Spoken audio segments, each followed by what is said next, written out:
YG와 JYP의 책걸상. 책에 관한 걸쭉하고 상큼한 이야기. YG와 JYP의 책걸상이 찾아왔습니다. YG 강량구입니다. JYP 박재영입니다. 네, 책걸상 173회 에피소드를 시작하도록 하겠습니다. 댓글부터 소개하고 오늘도 이야기 나누죠. 아그네스님께서 우리는 마약을 모른다라는 방송했었잖아요. 그 방송에 댓글 남겨놓으셨는데, 마약이라니 이 책 너무 흥미로울 것 같습니다. 마침 저는 지금 이명현의 과학 책방을 읽던 중이었고, 또 때마침 오늘 게스트께서는 갈다를 이야기하시네요. 뭔가 YG님의 책 세계로 초대를 받은 것 같기도 하고 끌려 들어간 것 같기도 한 이 몽롱한 기분은 뭘까요? 크크 하고 댓글을 남겨놓으셨습니다. 네, 별일 없으면 이명현의 과학 책방도 좀 다루죠. 그럴까요? 네. 그 이명현의 과학 책방의 저자 소개글을 제가 썼거든요. 네. 자, GREA님 방송을 듣긴 들었는데 뭔가 공허한 기분. 네, 이제 책걸상 공인 악플 요정이시죠. 나의 생각이 딴 곳에 팔려 있나 하는 생각이 들기도 하고, 마약이라는 꽤나 자극적인 소재에 비해 조금은 밋밋한 진행? 담배, 맞아요. 1급 마약이라고 하잖아요. 저는 10년 마약 중독이었군요. 끊기 쉽지 않았죠. 담배가 주는 좋은 점도 있었지만 음악도 마약이라니 공감됩니다. 이렇게 댓글을 주셨습니다. 네, 댓글 3개를 그냥 연달아서 남기셨었어요. 우리가 마약 방송 치고는 너무 건전하게 했었죠. 사실 좀 조심한 게 있었죠. 괜히 출연자한테 좀 피해를 주거나 혹시 경찰에서 연락 올까 봐. 네, 곤혹스러워하거나 뭐 그럴까 봐서. 네, 미래님께서도 우려의 댓글을 남기셨어요. 마리아나 합법화에 대해 말씀하시는데 궁금한 게 있습니다. 마리아나를 한 상태에서 운전이 가능한가요? 음주운전자의 사고로 아직도 많은 인명피해가 일어나고 있는데 저는 이것이 걱정이네요. 본인이 원해서 하고 타인들에게 피해를 주지 않는다면 저도 굳이 마리아나 합법화에 반대하고 싶지는 않지만 알코올을 마신 후의 상태와 비슷해진다면 반대입니다. 라고 댓글을 남겨놓으셨습니다. 네, 마리화나하고 운전하면 안 될 것 같은데. 운전을 할 수 없는 상태가 되지 않을까요? 그거 한번 확인을 해봐야 될 것 같아요. 아니, 술 먹고도 만취 상태에 운전할 수 없는 상태인데 하잖아. 그렇죠. 진공상태님, 오 그레이스 영국 영화, 폴레트의 수상한 베이커리 프랑스 영화, 마약 관련 재미난 영화들입니다. 마이클 무어 감독의 다큐멘터리 다음 침공은 어디? 모두 추천드립니다. 포르투갈에서 마약을 필요로 하는 사람들이 적어지면 되는 거고, 마약을 해서 스스로에게 해를 입히는 소수의 사람들이 술, 담배나 SNS에 빠진 사람들보다 나쁜 건지 모르겠다는 얘기를 듣던 무어 감독의 표정이 생각나요. 과학 책방 갈다에 대해서 알게 되어 기쁩니다. 좋은 곳 소개해 주셔서 감사하고요. 오늘 방송도 재밌었습니다.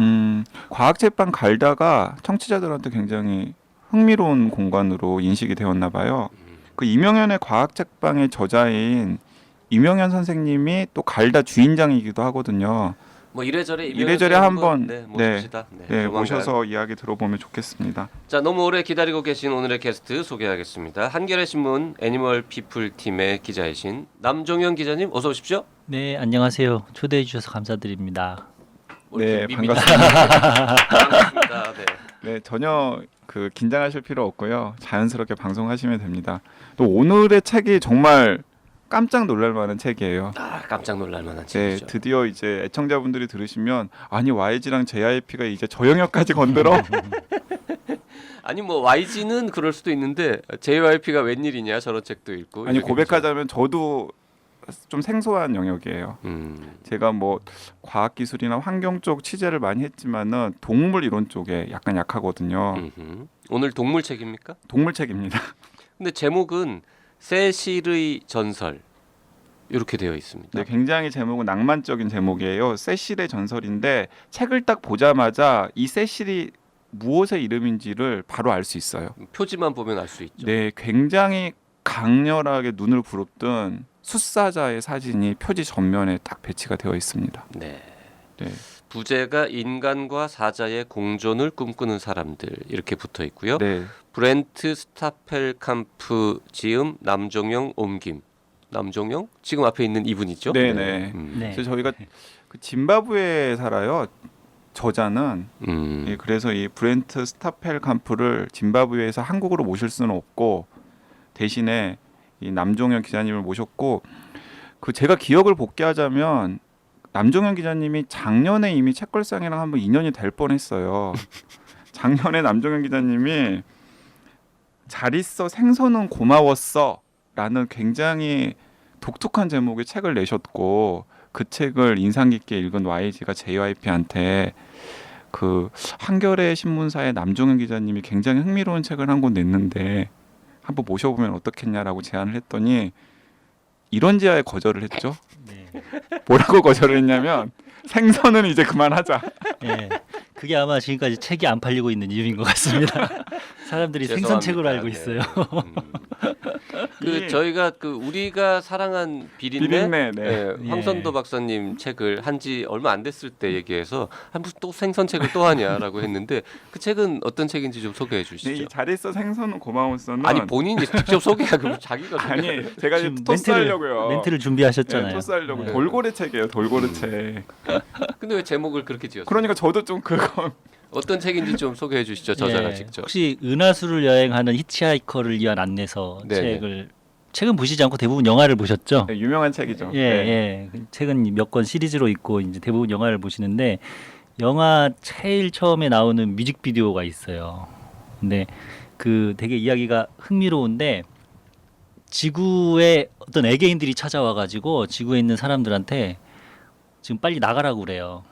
내일 모레 곧 저기 지구가 멸망한다고. 네. 근데 사람들은 못 알아듣는 거죠. 그 얘기는 뭔 얘기인지. 근데 돌고래들은 다 알아들었어요. 그래서 돌고래가 사람들한테 야 내일 지구 멸망해. 지금 빨리 저기 뭐야 탈출해야 돼. 그러는데 사람들은 막 박수만 치는 거예요. 아 돌고래 쇼 잘하네 이러면서 그러면서 돌고래들이 마지막에 이제 지구를 떠나면서 하는 말이 잘 있어 생선은 고마웠어라고 하고 가는 거죠. 네. 예, 사실은 이제 돌고래 쇼를 하는 돌고래에 대한 이야기예요. 잘 있어 이제 생선은 고마웠어. 그 더글러스 애덤스가 쓴 은하수를 여행하는 히치하이커를 위한 안내서를 읽은 독자라면 제목이 말하는 메시지를 바로 알 텐데 대부분은 그 책을 읽지 않았을 테니까 네, 그래서 출판사가 저한테 계속 뭐라고 하고 있습니다.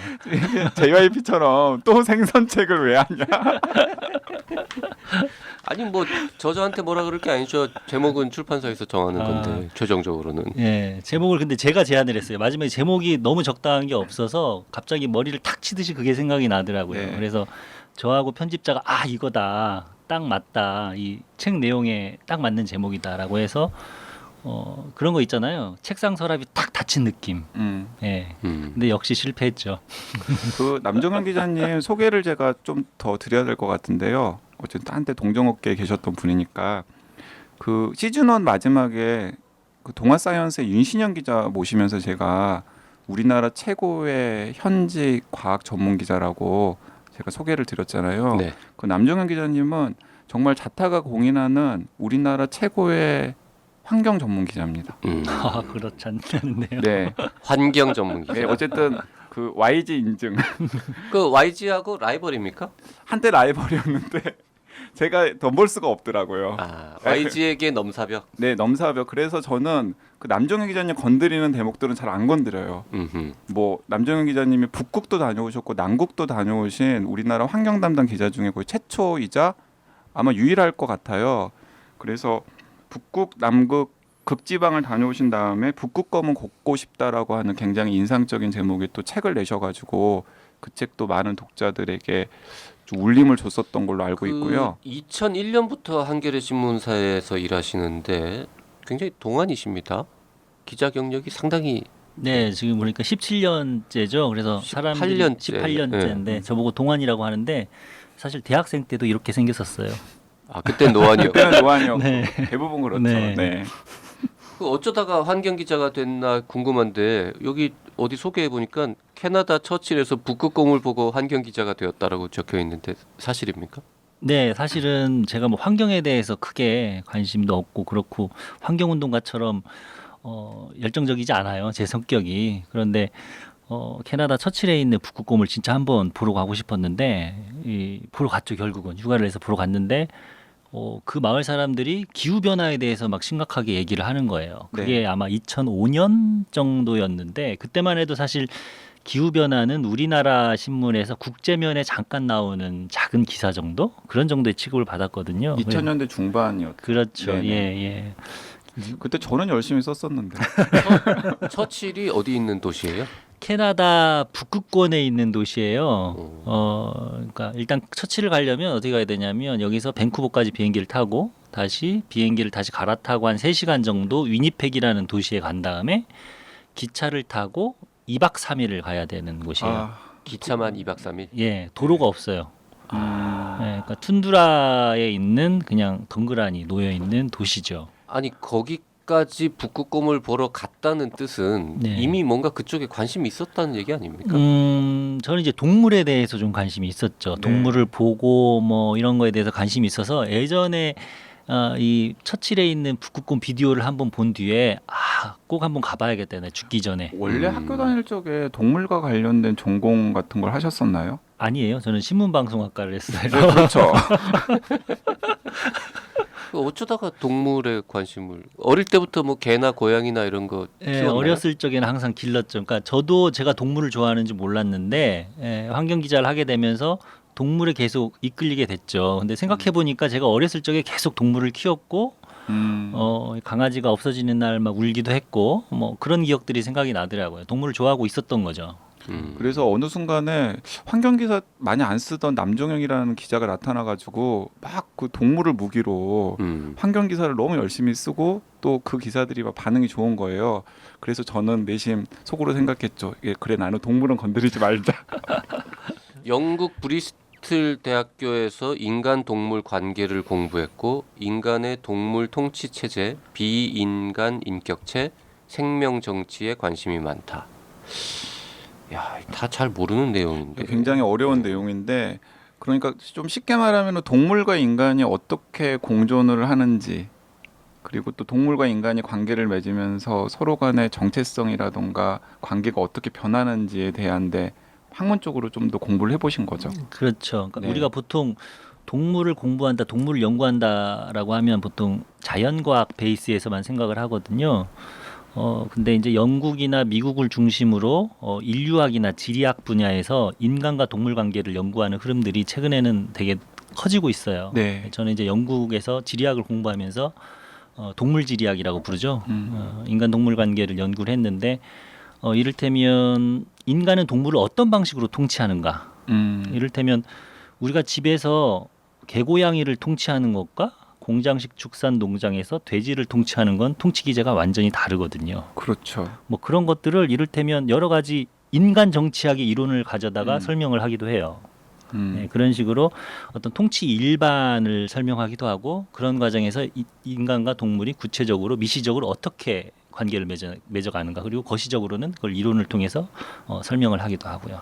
그러다 보니까 제가 가서 이제 1년 정도 가서 석사를 하고 왔는데 저는 동물을 하러 갔는데 계속 철학만 공부하고 왔어요. 철학하고 정치학하고.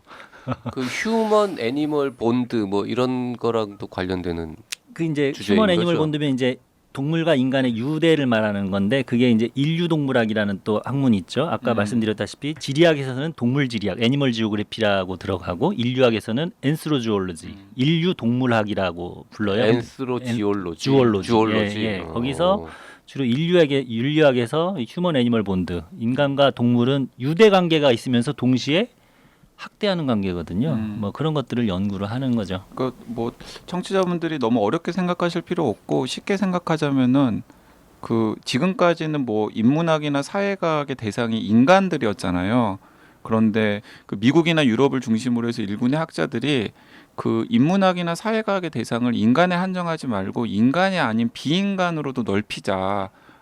라고 하는 흐름이 있는데 이제 가장 이제 먼저 눈에 들어오는 것들이 우리랑 계속 끊임없이 관계를 맺고 있었던 동물들이었던 거죠. 그걸 이제 또 영국에 가서 공부도 직접 하시고 오셔서 동물 전문 매체를 하나 또 창간을 하셨어요. 네, 갔다 와서 한 2년 정도 있은 뒤에 작년 여름에 우리 한겨레 신문에서 제가 한겨레 신문을 다니고 있습니다. 애니멀 피플이라는 동물 전문 온라인 매체를 만들었어요. 그래서 뭐 반려동물에 대한 실용적 정보에서부터 그리고 여러 가지 동물 이슈들, 뭐 개고기도 있고요, 뭐 돌고래 쇼도 있고요, 여러 가지 그 동물 이슈 그리고 뭐 철학적, 과학적 담론까지 아우르는 뭐 진화과학 같은 것도 많이 다루고요. 동물에 대한 모든 것을 통과하는 동물 종합 전문 매체를 하나 만들었죠. 네. 아마 그 종이로는 안 나오죠, 그거는. 한겨레 신문에서 월요일에 매주 2면씩 나오고 있어요. 근데 본류는 온라인 매체고요. 네. 제가 동물, 식물 다 안 키우는 사람인데 네. 키워본 적도 없고. 네. 근데 애니멀 피플 기사는 가끔 봤어요. 재밌는 네. 기사 많더라고요. 예. 맞아요. 동물 안 좋아하시는 분들 중에서도 좋아하시는 분들이 많아요. 이게 약간 지적 호기심을 충족하는 기사들도 많고 결국 뭐 진화과학이나 뭐 생명과학 이런 얘기들 그리고 결국 진화 인류학 이런 것들까지 다 포괄하기 때문에 과학을 좋아하시는 분들도 재밌게 볼 수 있는 기사들이 많죠. 자, 오늘 세실의 전설 인간과 사자의 공존을 꿈꾸는 사람들의 번역자인 한겨레의 남정현 기자하고 얘기 나누고 있는데요. 이 세실의 전설이라는 책은 사자 이야기입니다.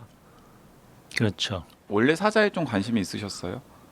별로 관심이 없었어요. 근데 이제 우연한 기회였어요. 제가 세실의 전설을 번역하게 된 거는 이제 영국에서 공부를 하고 돌아와서 기자를 하고 있었는데 그때는 또 글을 많이 쓸 때도 아니었고요. 팀장을 하고 있었는데 이제 사자 세실이 죽어서 이제 전 세계적으로 이슈가 된 적이 있었죠. 그게 2015년이었던가요? 예, 2015년 7월.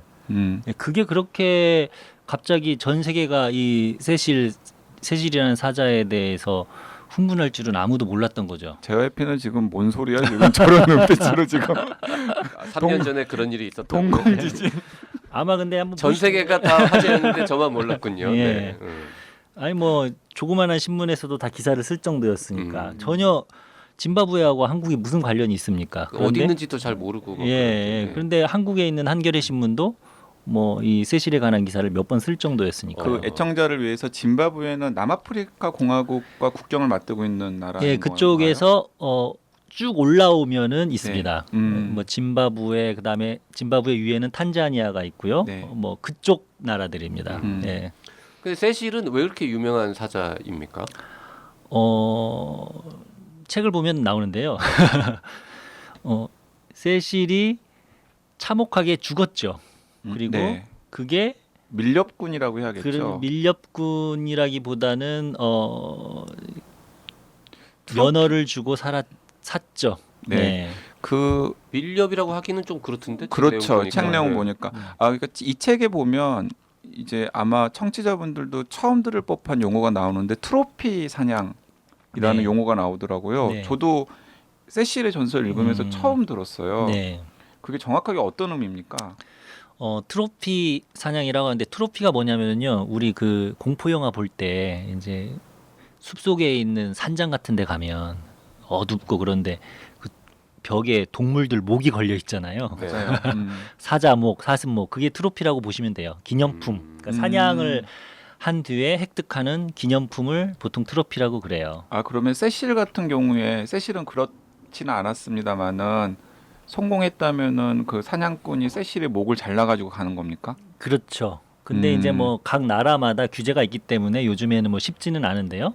요즘에는 기념 사진을 많이 찍죠. 그 딱 잡은 뒤에 그 위에 올라타고 기념 사진을 찍는 경우가 많은데 기본적으로 이제 주로 유럽이나 미국의 부자들이 사자 한 마리 잡는 가격이 한 6천만 원 정도 돼요.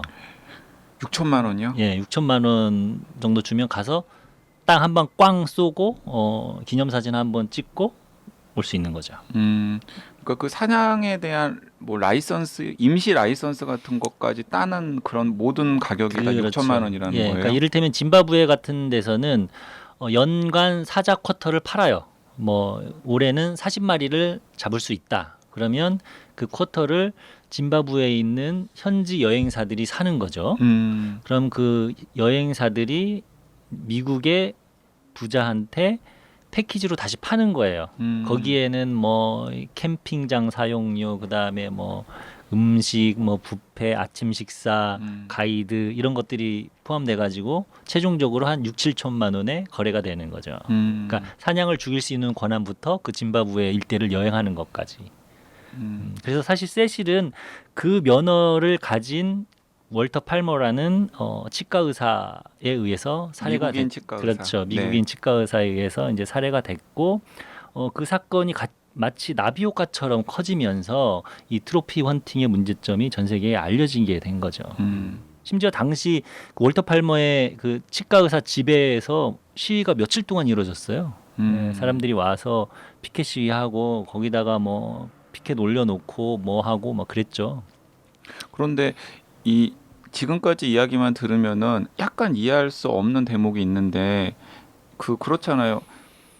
그 세실의 죽음 때문에 많은 사람들이 들고 일어났다라는 건 아프리카 사자의 처지가 지금 현재 녹록지 않다라는 것일 텐데 예를 들어 생존해 있는 사자 수가 계속 줄고 있고 그나마도 소수라는 뭐 그런 걸 텐데 또 짐바브웨 정부가 쿼터를 정해가지고 보호를 하는 사자들을 또 사냥감으로 내놓는다.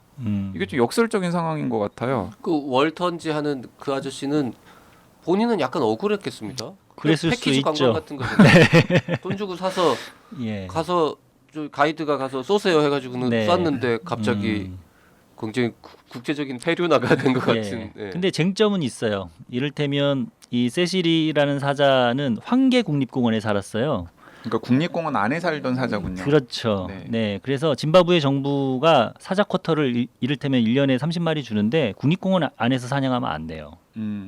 우리도 마찬가지로 국립공원에서 우리나라 지리산 국립공원에 가서 뭐 식물을 채취한다든가 뭐 야생동물을 가져온다거나 그러면 안 되거든요. 국립공원은 기본적으로 근대 사회 체제에서 침범해서는 안 되는 구역이에요. 짐바브웨도 마찬가지죠.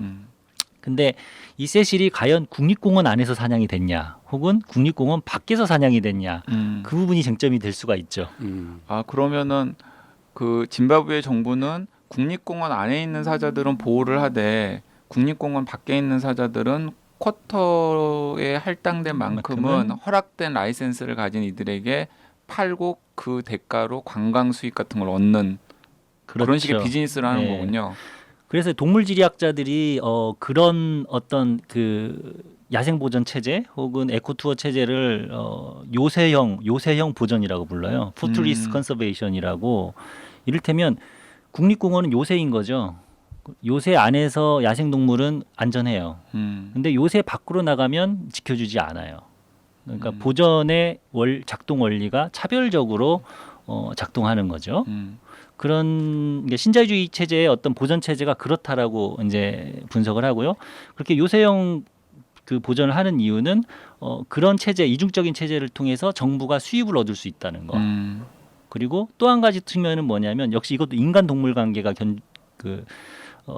인간 동물 관계로 설명할 수 있는 건데, 자 어느 구역이 요새로 지정됐다. 그러면 거기에 사는 사람들은 태거가 되죠. 그렇죠. 예, 이를테면 뭐 가장 유명한 뭐 세렝게티라든지 이런데 다 마사이 부족이 사실 살았던 땅이거든요. 근데 강제 퇴거시킨 다음에 동물의 왕국으로만 만든 거잖아요. 그렇죠. 예, 이를테면 서울로 그 빈민들이 철거민으로 오는 거랑 비슷한 상황인 거예요. 동물을 보호한다고 하면서 오히려 사람들은 철거되는 상황. 그리고 네. 그렇게 철거된 원주민들은 또 동물에 대해서 굉장히 부정적인 생각을 가지게 그럴 수밖에 되겠네요. 없겠죠. 적의를 가질 수밖에 없겠죠. 당연히. 얘 때문에 우리 삼터를 뺏겼다라고 네. 생각을 할 테고. 그래서 이 세실의 적들도 그 원주민들도 이 사자들이랑 관계가 별로 좋지 않은 걸로 책에는 묘사가 되더라고요. 네, 그렇죠. 그 단어 하나 배웠잖아요. 그 지금 말씀하신 것처럼 동물을 보전하기 위해서 사람들이 뭔가 이렇게 내쫓겨 나가는 경우에 그 사람들을 보전 난민, 네. 컨저베이션 레퓨지라고 부른다. 네. 또 새로운 거 하나 알게 됐죠. 네. 그래서 그 기왕에 이야기가 나왔으니까 그 대목 저는 굉장히 흥미롭더라고요. 그 짐바브웨 바로 옆에 있는 나라 중에 하나가 또 케냐인데 케냐에서 사자를 보호하는 방식은 짐바브웨에서 보호하는 방식이랑은 좀 다르다면서요. 네, 거기 같은 경우는 주민들한테 교육이나 계도를 좀 많이 시키는 편이라고 해요. 뭐 저는 자세히 알지는 못하지만 브렌트 스타펠캄프가 이제 거기 가서 교육을 받고 하면서 이제 주민들은 사자에 대해서 적의를 품을 수밖에 없는 환경에 놓여 있거든요.